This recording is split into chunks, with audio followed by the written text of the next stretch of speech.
Welcome back, everyone. I am absolutely thrilled to have you here for this explainer.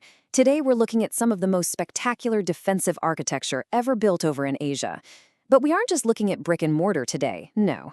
We are actually exploring the really intense human emotions that laid the foundation for these structures. We're talking about how extreme, primal emotions, specifically deep guilt and sheer terror, literally drove the creation of these monumental stone fortresses. So, think about this for a second. Can you build a fortress strong enough to keep out your own guilt? It's a fascinating thought experiment, right? Can physical walls, no matter how high or how incredibly thick they are, ever truly protect a person from their own psychological demons? Well, as we're about to see in the historical record, some leaders definitely tried. And the results? They teach us incredible lessons about human psychology that absolutely still matter today. Okay, let's dive into this. Here is our agenda. We're going to start with the architecture of paranoia at Sigiriya, examine its deadly gardens and stone lions, and then we'll leap over to the freezing Himalayas to explore dzongs, citadels built totally without blueprints. Finally, we'll see how these mighty fortresses actually evolved into spiritual sanctuaries. Section 1. The architecture of paranoia, the dark origins of defensive building. It's a striking reality that some of history's absolute greatest engineering feats were actually born from the darkest human acts imaginable. Our first case study takes us to 5th century Sri Lanka. So King Kashyapa I seized power through a truly horrific palace coup. His father, King Dachu Sena, was this incredible engineer himself who built the Great Kalaweva irrigation reservoir. Well, Kashyapa demanded the royal treasury, and when his father just scooped up a handful of water from the reservoir and basically said, "This is my treasure," Kashyapa ordered his own father to be walled up alive inside the dam. I mean, wow. In a Buddhist society, this brutal patricide put Kashyapa entirely beyond karmic redemption. It also sparked an extreme, consuming paranoia, especially since his half-brother Moggallana fled to India, vowing to return with an army. Section 2. Sigiriya, a killer's fortress, a sky palace built on fear. You see, Kashyapa just couldn't stay in the traditional capital of Anuradhapura. The Buddhist monastic community there viewed him as a literal monster for killing his dad, and he couldn't escape their silent judgment. He needed a clean slate, a place where he could build a new life, physically elevated way above the judgment of the world. Let's look at how this tragic timeline unfolds. In 477 AD, Kashyapa stages his coup and entombs his father. For the next 18 years, from 477 to 495 AD, he rules from his incredibly isolated sky palace at Sigiriya, just constantly looking over his shoulder waiting for his brother's retaliation. And finally, in 495 AD, that wait ends, and Kashyapa dies by his own hand on the battlefield. But for those 18 years, his entire world revolved around a single number: 200. Kashyapa chose a hardened volcanic plug, a sheer granite column rising exactly 200 meters straight up from the flat jungle floor. Visible for miles around, this was a brilliant tactical choice, because no army could ever approach unseen. He modeled this new palace on the mythical city in the clouds, Alakamanda. By isolating himself 200 meters above his subjects, he was essentially trying to become a god king who simply could not be judged by human morality. Section 3. Deadly Gardens and Stone Lions, Weaponizing the Landscape. To soothe his incredibly guilty conscience, Kashyapa created a terrifying 3-step gauntlet that any invading force would have to face. First up, they had to cross a double ring of moats that ancient chronicles suggest were actually stocked with crocodiles. The defenders could even manipulate sluice gates to instantly flood the approaches. Second, if you somehow survived the water, you faced the boulder gardens. Kashyapa's engineers balanced these immense granite boulders on tiny stone wedges. These were literally kinetic weapons. Defenders could just knock out the wedges and send tons of rock crushing down on the path below. And finally, the Lion Gate, a massive brick-and-plaster lion crouched over the final entrance. To reach the king, you literally had to walk up a staircase right through the throat of the beast. It was just brilliant psychological warfare and political theater all rolled into one. But, it wasn't just designed for death. The engineering was an absolute masterpiece of luxury, too. The hydraulic fountains at the base of the rock still pulse with water during the monsoon rains today. Let that sink in. That is 1,500 years after they were built. The gravity-fed conduits and pressure-regulated limestone plates work perfectly right now, using the exact same physical principles from the 5th century, without any modern recalibration whatsoever. It's mind-blowing. Ultimately, though, all of this incredible engineering couldn't save him from himself. After 18 long years hiding in his sky palace, Kashyapa descended to fight his brother on an open plain. And the entire battle turned on a simple moment of mud. Kashyapa's war elephant balked at a patch of swampy ground. When the king turned the beast aside just to find firm footing, his own army completely misunderstood and thought he was retreating. Panic set in, his ranks broke, and just fled. Finding himself completely alone, Kashyapa drew his dagger, slit his own throat, and proudly sheathed the blade before slumping over his elephant. So his fortress was actually never breached, but his guilt had finally caught up with him. Moving to Section 4, Dzongs, Himalayan Citadels of Survival, when society builds against the dark. Now we're pivoting geographically. We're going from the humid, tropical jungles of Sri Lanka all the way up to the freezing, high-altitude Himalayas in Tibet and Bhutan. Here, we shift our focus from one man's personal guilt to an entire society's need for regional survival. So a dzong is a highly distinctive type of massive, fortified monastery. Found mainly in Bhutan and Tibet, they were designed to serve simultaneously as religious, military, and administrative centers. Unlike Sigiriya, which was built to protect just one paranoid king, these towering exterior walls were a collective community defense against constant, endemic warfare and brutal border raids. And this wasn't just about protecting royalty or guarding massive hoards of wealth. As historical accounts from villagers like Rinchendolma Tering describe, people were desperately hiding their little treasures like aluminum bowls and copper plates. I think this brings a very visceral human element to this explainer. It was this deep, primal fear of losing the absolute bare necessities of life that necessitated these massive communal fortresses. They were citadels built by society, for society, to stand against the really dark realities of their time. Section 5. Engineering without a blueprint. Spiritual inspiration and corvée labor. Now, what is truly staggering is that dzongs are built entirely without architectural plans, no blueprints, nothing. Instead, their dimensions are established purely by a High Lama's spiritual inspiration. To physically build them, they used something called corvée labor, which was essentially a tax against each household in the district. Families provided workers during quiet agricultural periods to pay it. The walls of these structures slope inward with 0 windows on the lower levels to perfectly defend against attacks. And my absolute favorite fact here, the massive roofs are constructed from hardwood and bamboo completely without the use of a single nail. It is just an incredible combination of spiritual vision and community tax labor resulting in these impenetrable fortresses. Inside, the physical layout is perfectly split right down the middle. One half houses the administrative offices for the governor, and the other half is dedicated entirely to religious functions, housing the temples and the monks. So the architecture perfectly physically reflects their idealized duality of power between the religious and civil branches of government. And to ground this ancient history in a really cool modern reality, you don't even have to go to the Himalayas to see this style. The University of Texas at El Paso campus was actually designed in 1917 directly inspired by the towering walls of Bhutanese strongs. An architect literally just saw photos in a magazine and ran with it. It's a rare and beautiful example of Neo-Bhutanese revival architecture sitting right there in the United States. Section 6. From fortresses to spiritual sanctuaries. The ultimate poetic justice. Despite their very different origins, there is a striking parallel in the fates of these structures. Think about it. Sigiriya was born from intense personal guilt and paranoia. The dzongs were born from the constant threat of warfare, looting, and a desperate need for survival. Yet, look at what they became. After King Kashyapa died, the new king handed Sigiriya over to the Buddhist monastic order. The palace of supreme royal excess became a quiet monastery of deep renunciation. Similarly, today many dzongs stand primarily as vibrant centers of spiritual reflection and community festivals. So, despite being born from violence and intense fear, both of these architectural marvels were ultimately reclaimed for peace and meditation. It really is the ultimate poetic justice. Which leaves us with a final question to ponder.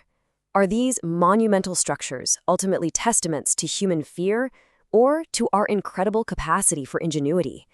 Did our darkest emotions simply act as the catalyst for our brightest engineering achievements?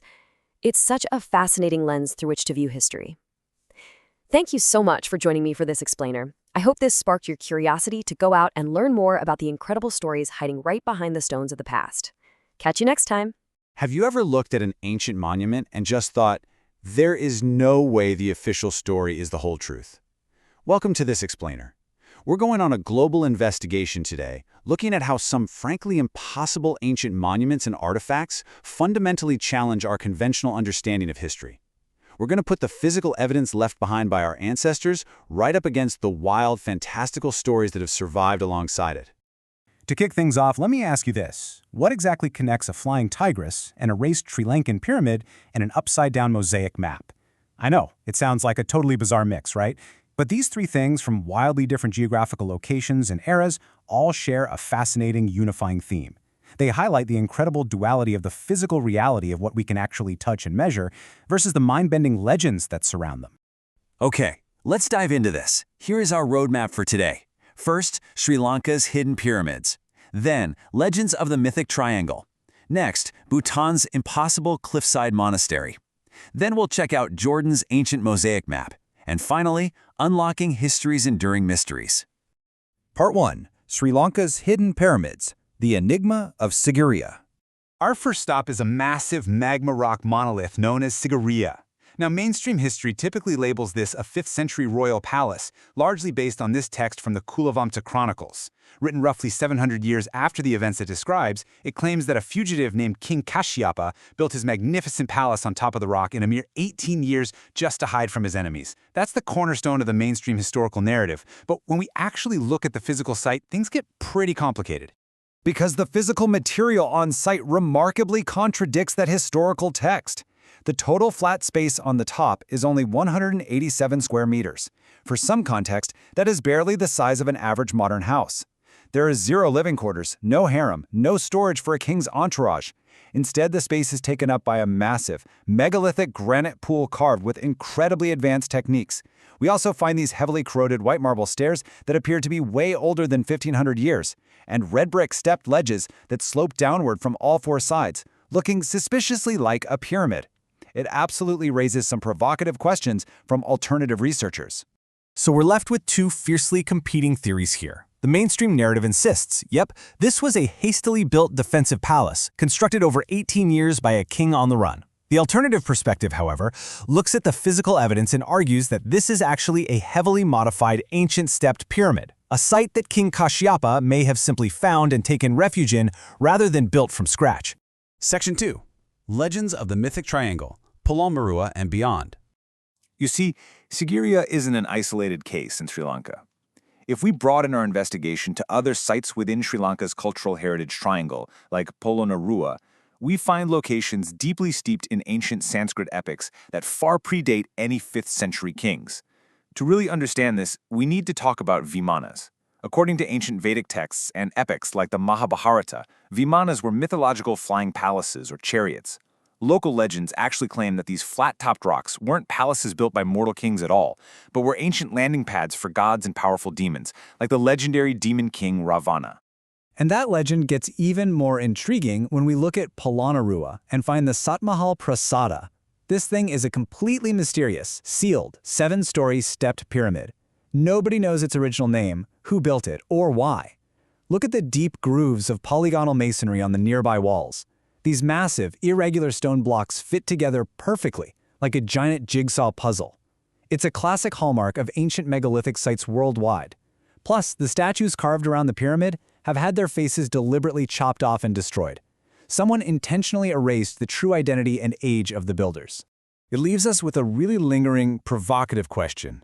Are these sites the remnants of a lost megalithic civilization? As impartial investigators, we don't have absolute facts to totally endorse the alternative theories, but the sheer physical mystery of the stones practically demands that we keep an open mind. Let's move to and see how this builds in Section 3, Bhutan's impossible cliffside monastery, Paro Taksan.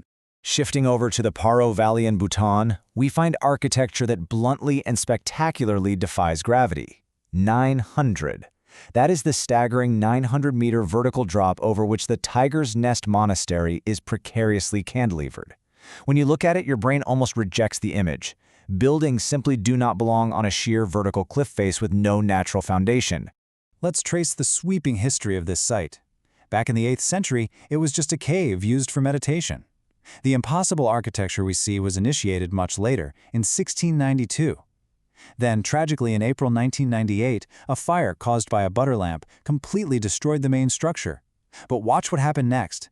By 2005, the Bhutanese people achieved a miraculous 7-year rebuild, carrying every single bag of cement, every roof slate, and every heavy timber beam up that mountain entirely by hand. But why build it there in the first place? Well, here is the legend. In the 8th century, the tantric master Guru Rinpoche didn't just hike to this cliff, he flew there from Tibet on the back of a flying tigress who was actually his consort transformed to conquer the demon Sinye Samdrup who ruled the valley. The crucial point here is that an extreme, impossible geography practically demands a supernatural origin story. Just walking wouldn't have been enough to explain reaching this cliff. He literally had to fly. Reaching the site today still requires a massive physical toll. The grueling hike forces you to climb 520 meters in elevation through pine forests. But just as you reach the correct altitude, the path plunges down steep stone stairs into a misty gorge with a 60-meter waterfall, only to force you up a final 700 steps. The architecture of the trail itself is designed as a pilgrimage. It requires total physical surrender and humility before you can ever cross the threshold. Once inside, the atmosphere is totally overwhelming. There's this heavy, organic scent of thousands of yak butter lamps, illuminating vibrant, shifting murals all around you. And there is a strict, unbreakable no photography rule. All your devices are locked away. By banning cameras, the monastery forces visitors to be fully present. You can't consume the site for social media. It exists strictly as a living, unmediated memory. Now, what's really interesting about this next slide is the shift from physical architecture to spiritual cartography. Section 4, Jordan's ancient mosaic map, the Madaba map. We're stepping into 6th century Jordan, inside St. George's Church, where an absolute marvel is hidden right under the floor carpets. To understand this spiritual cartography, we just briefly need to define tessera. These are the small blocks of stone, tile, or glass used in the construction of a mosaic. 2 million. I want to emphasize that mind-blowing number. That's the amount of individual tesserae originally used to construct this massive 21 by 7 meter map of the Holy Land. It is a stunning feat of artistry and geography from the Byzantine era. And this brilliantly illustrates a time machine at work. The map's depiction of 6th century Jerusalem is so remarkably detailed that you can visually trace a path right through the ancient city. You enter through the northern Damascus Gate, walk straight down the column-lined Cardo Maximus Street, and arrive directly at the Golden Dome of the Church of the Holy Sepulchre. Amazingly, that street network remains largely unchanged today. But the map isn't strictly literal. It represents ideological geography. Unlike modern maps that point north, this map is oriented east, toward the altar. It places the Church of the Holy Sepulchre squarely in the center of the city, and it is drawn dramatically out of proportion to everything else to signify its spiritual importance. The map even includes impossible details, like 2 fishes swimming in the dead-end Jordan River. It's such a delightful detail that proves the map wasn't just a literal geographical guide, it was a profound spiritual anchor for early Christian pilgrims. Section 5. Unlocking History's Enduring Mysteries. Myth vs. Material. Let's thread these global locations together and look at why these dualities of legend and physical evidence actually matter to us today. In Sri Lanka, we saw how physical material, like that polygonal masonry and pyramid-like structures, can boldly challenge accepted mainstream historical texts. In Bhutan, we witnessed a breathtaking cliffside marvel that leans entirely on the myth of a flying tigress to explain its impossible existence. And in Jordan, we analyzed a mosaic that deliberately alters literal geography to map out higher spiritual truths. You see, human history is preserved not just in the colossal physical things we build, but equally in the fantastical legends we construct to make sense of them. So, I want to leave you with this final, provocative thought to ponder. Does human history ultimately survive in the unyielding stones we lay, or does it survive entirely in the stories we tell to explain them? It's something to think about. Keep questioning the mysteries of our ancient world and think. Clinging to a vertical granite face 3,000 meters above the valley floor, Paro Taksong in Bhutan defies every rule of conventional site selection. Across the ocean in Sri Lanka, the same geographic defiance appears at Sigiriya. This is a massive 180-meter magma rock, topped with a sprawling complex of brick ruins and terraces. These locations share a total lack of natural ledges or modern access points, yet at the summit of Sigiriya, engineers are still trying to explain the presence of perfectly carved granite pools and drainage systems. We have to ask, what logistical system allowed ancient builders to haul millions of bricks and thousands of tons of stone into environments that seem designed to reject human presence? When geography offers no natural concessions, the existence of these structures suggests a mastery of stone and elevation that remains largely unaccounted for in our current understanding of ancient logistics. The official history of Sigiriya is remarkably brief. It claims a fugitive king named Kashapa constructed the entire palace and fortress in just 18 years during the late 5th century. That timeline is difficult to reconcile with the physical reality. Carving the immense scale of the lion paws at the base required a level of precision and labor intensity that strains the idea of a quick 18-year build. In the nearby city of Polonnaruwa, we find even more anomalies. The Sat Mahal Prasada is a stepped pyramid built with advanced polygonal masonry, jigsaw-like stones fitted so perfectly that they question the era's documented building techniques. The records for Tiger's Nest are equally straightforward, stating it was built in 1692, but it was finished without roads, cranes, or modern steel, anchored to a cliff that offered no platform for a foundation. This creates a very significant technical gap. The rudimentary tools and labor methods recorded for these eras don't align with the precision and scale of the ruins sitting on these rocks today. When standard engineering explanations hit a dead end, ancient cultures often deploy mythology to match the massive scale of their architecture. In Sri Lanka, the ancient Sanskrit epics fill the void. They attribute monolithic sites like Sigiriya to the legendary demon king Ravana, placing the construction far earlier than the 5th century records suggest. These myths even offer a logistical solution. They claim that ancient flying vehicles, known as vimanas, were used to navigate between these impossible, isolated mountain summits. Evidence suggests a later attempt to erase these legends. At Polonnaruwa, the statues surrounding the stepped pyramid have been deliberately disfigured and decapitated, as if their original identity was meant to be forgotten. These stories aren't just folklore. They act as a cultural technology, preserving the memory of a level of engineering that was eventually lost to time. In the Paro Valley, we see a similar choice. No architect would naturally select a site over a lethal 900-meter drop unless they were solving a specific, non-physical problem. The legend of Guru Rinpoche bypasses the vertical climb entirely. It says he reached this exact cliff on the back of a flying tigress, an image that remains the founding icon of the site. The logic was spiritual warfare. The cliff was considered the domain of a powerful demon, and occupying this extreme location was required to trap and convert that dark energy into a protector of the valley. This myth transforms a geographical death trap into a strategic stronghold. It effectively turns the valley's greatest poison into its ultimate defense. In 1998, a catastrophic fire proved how vulnerable this geography really is. The inaccessible location meant modern fire engines and helicopters were entirely useless. Within hours, the physical structure was gone. Centuries of scriptures and gilded statues were incinerated, leaving a blackened ruin and a massive cultural void in Bhutan. What followed was an extraordinary 7-year reconstruction. Without roads, every timber beam and bag of cement was carried up the mountain by hand. For most structures, the 1998 fire would have marked the end, but in Bhutan, the mountain was never viewed as just a building site. The intensity of the legend drove an entire country to carry the monastery back up on its shoulders. Today, cameras are strictly banned inside Tiger's Nest. This policy forces the monastery's interior to live entirely within human memory and oral tradition. This is a necessary defense. Like the ancient frescoes of Sigiriya, physical monuments are vulnerable to the relentless forces of time and weather. Stony roads and brick crumbles.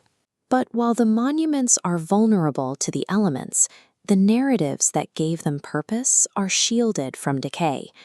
Ancient builders chose these punishing extremes to transcend the physical world. They knew that even when the stones finally fall, the legend survives.